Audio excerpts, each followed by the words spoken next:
అభ్యర్థికి అచ్చాల వెంకటరెడ్డికి 27 ఓట్లు వచ్చాయి. వైసీపీ సభ్యుల యాట్ల రవి, మర్రి అంజలి గైర్హాజరయ్యారు.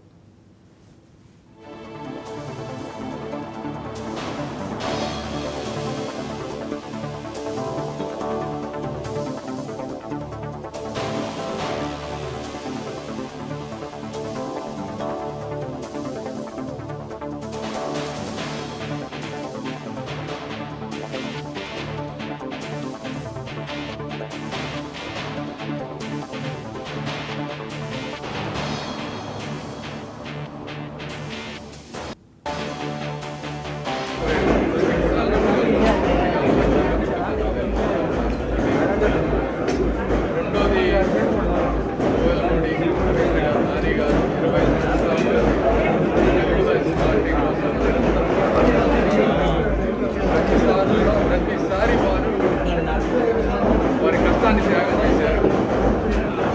సొంతగా పోటీ పెట్టుకున్నారు. కాబట్టి ఇప్పటికైనా వారికి తగిన న్యాయం జరిగిందని భావిస్తున్నాను పర్సనల్గా. మూడోది, ఈరోజు గుంటూరు చుట్టుపక్కల ప్రాంతాల్లో విపరీతమైనటువంటి అభివృద్ధి జరుగుతూ ఉంది.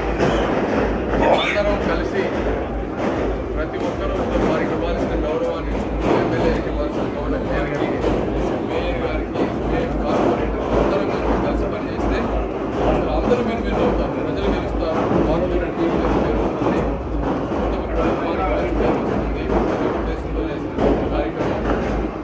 నాలుగో విషయం, చాలా ప్రాంతాల్లో ఉంటే కార్పొరేట్ కూడా తీసుకొని నిజంగా చేసేటువంటి పరిస్థితులు అభివృద్ధి మాట్లాడుతూ ఈరోజు అలా చేయకుండా ఒక బలమైన ప్రతిపక్షాన్ని కూడా అదేవిధంగా 25 మెంబర్స్ పైగా వాళ్ళు ఉన్నారు.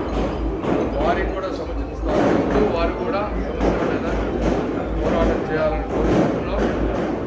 ఐదోది, ప్రభుత్వం కూడా చూడాలి. అంటే గవర్నమెంట్ మారినప్పుడు కార్పొరేషన్ అందరూ కలిసి చేయకపోతే ముందుకు వెళ్ళవు.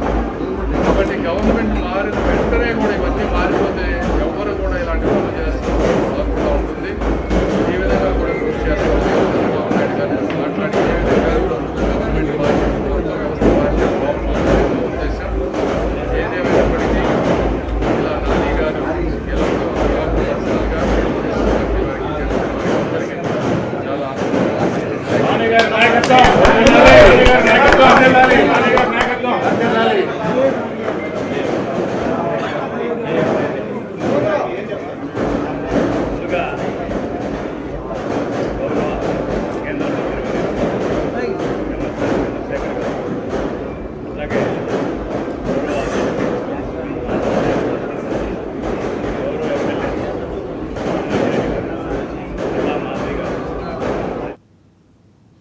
ఈ అంశంపై మరిన్ని అప్డేట్స్ని కొండలరావు అందిస్తారు. కొండలరావు, చెప్పండి, కోవెలమూడి రవీంద్ర గుంటూరు మేయర్గా ఎన్నికయ్యారు, వివరాలేంటి?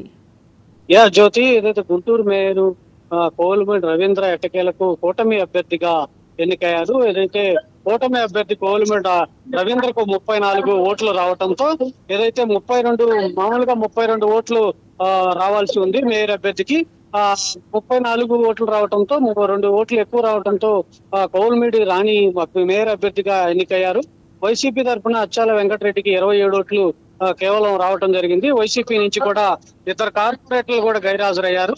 అయితే ఎట్టకేలకు మేయర్ అభ్యర్థి కూటమి గెలుపొందిన నేపథ్యంలో కూటమి అభ్యర్థులు ఆనందోత్సవం నెలకొంది. అయితే గుంటూరు మున్సిపల్ కార్పొరేషన్ ఆధ్వర్యంలో కూటమి అభ్యర్థులు సంబరాలు చేసుకుంటున్నారు. అయితే 4 సంవత్సరాలు ఏదైతే మేయర్ అభ్యర్థిగా కావటి మనోహర్ నాయుడు చేసిన నేపథ్యంలో ఇంకా 1 సంవత్సరం మేయర్ అభ్యర్థి పదవీ కాలం ఉన్నది. అయినప్పటికీ కూటమి అభ్యర్థికి మెజార్టీ ఉండటంతో కూటమి అభ్యర్థిగా కోవెలమూడి రవీంద్ర రావటం జరిగింది. ఏదైతే గుంటూరు ఫస్ట్ నుంచి కూడా ఏదైతే ఎంపీ అభ్యర్థిగా ఉన్న మా కేంద్ర మంత్రి పెమ్మసాని చంద్రశేఖర్ కావచ్చు, ఎమ్మెల్సీ ఆలపాటి రాజేంద్ర కావచ్చు, ఏదైతే 3 ఎమ్మెల్యేలు ఉన్నారు, Guntur west, east, Pattipadu MLA, వీళ్ళందరూ కూడా దగ్గరుండి కూటమి అభ్యర్థి కోవెలమూడి రవీందర్ని ఎన్నికకి సానుకూలంగా స్పందించి అందరూ కూడా ఈ రోజు ఎన్నిక జరిగింది. అయితే మొదటి నుంచి కూడా ఏదైతే తెలుగుదేశం పార్టీ కూటమి అధికారంలోకి వచ్చినప్పుడు కూటమి